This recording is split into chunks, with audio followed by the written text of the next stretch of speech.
Hey,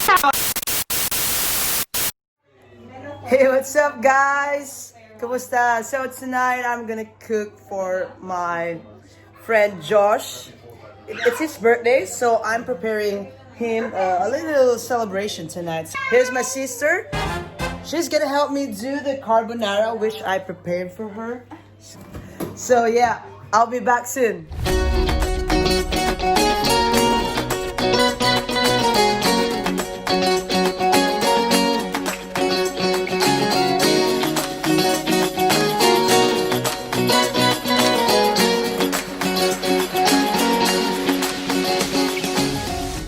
She's gonna help me do the carbonara, which I prepared for her.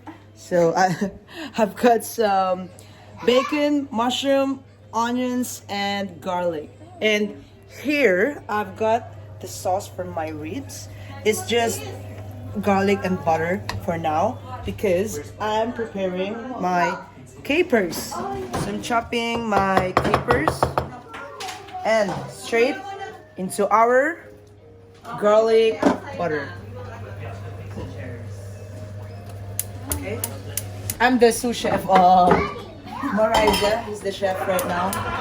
And I'm the first. No, you have to I use. forgot videographer. You have to use the other one. Bakit yun ito? Other one. Spoon. Dapat dito. Taste it.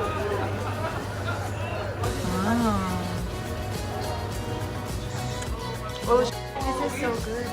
Dude, you have to do that now. Yeah. Because we're gonna cook it anyway again. So what kind of bacon is that? Sweet bacon, smoky sweet Huh? bacon. What? Iwan po tayo ng chef. Uy, baka masunog to. Charot. I'm gonna take over. Don't worry, I got this. So this recipe is from our mom. Yeah. Is it? Yeah. Ito yung sa bowl May na. bisita tayo, guys. Lang. Ay, super ni mom. You wanna put a little bit of olive oil? Ay, lang dito ka ba? What's that? So now the sauce. We're gonna make the sauce. So ano ba yung kailangan unahin? So the key Onion thing is or onion garlic? first because the garlic gets burned easily. So mix mo siya.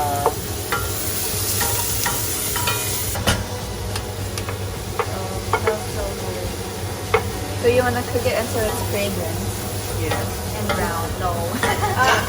a bit light color. Just get it. Like light color, right?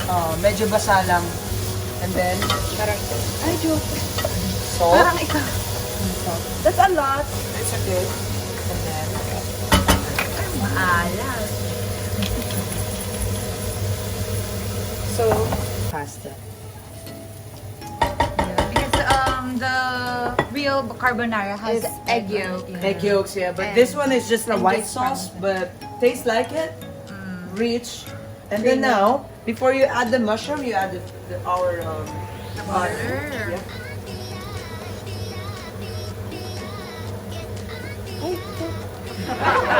You're fired. And let it melt for a while.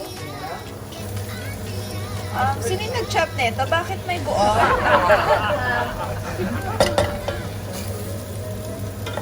Pwede to.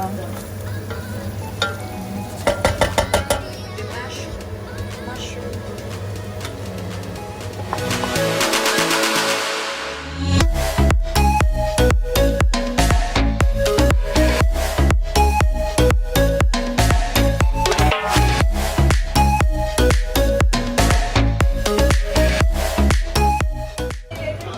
So we're putting the bacon now after at least 5 minutes. 5 to 10 minutes. 5 to 10 minutes until So your it's like sauce. thickened a bit. Look at that. Yeah. Coating the wooden. How much? Just say some. Just, yeah. About 40 ml, so more. Like that. A little bit more. Yeah. I see. Needs more salt. Yeah.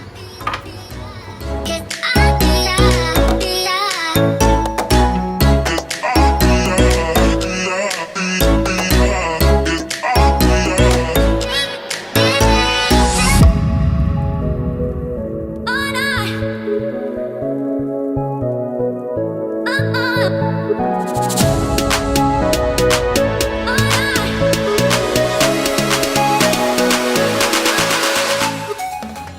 we're gonna season our ribs.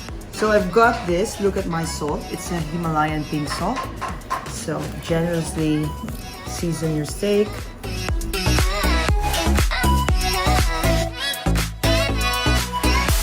Pan really hot, piping hot.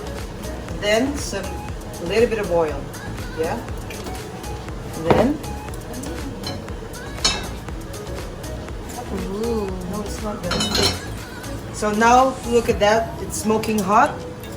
I'm gonna cook two ribs in this pan. I don't want to overcrowd my pan because otherwise it's just gonna steam. Okay, that kind of sizzle you're looking for. Okay. Look at that. Let's lower the heat.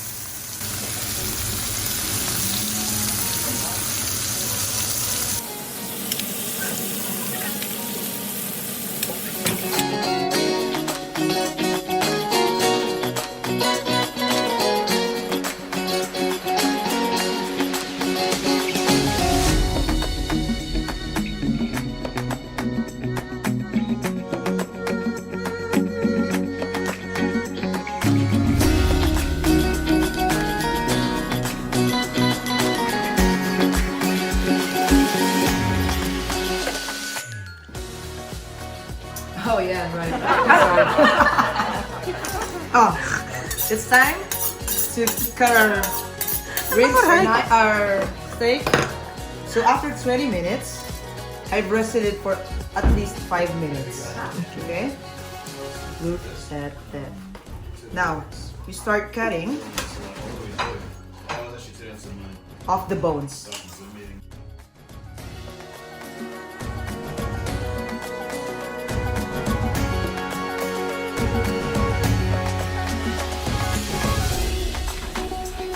Look at that, perfect medium rare. Okay, wait a minute. Is it though? Yes. This is perfect medium rare.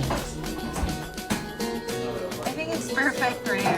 No, it's No? yeah. Perfect? It's medium rare. Now let's try. Wow, it's color pink.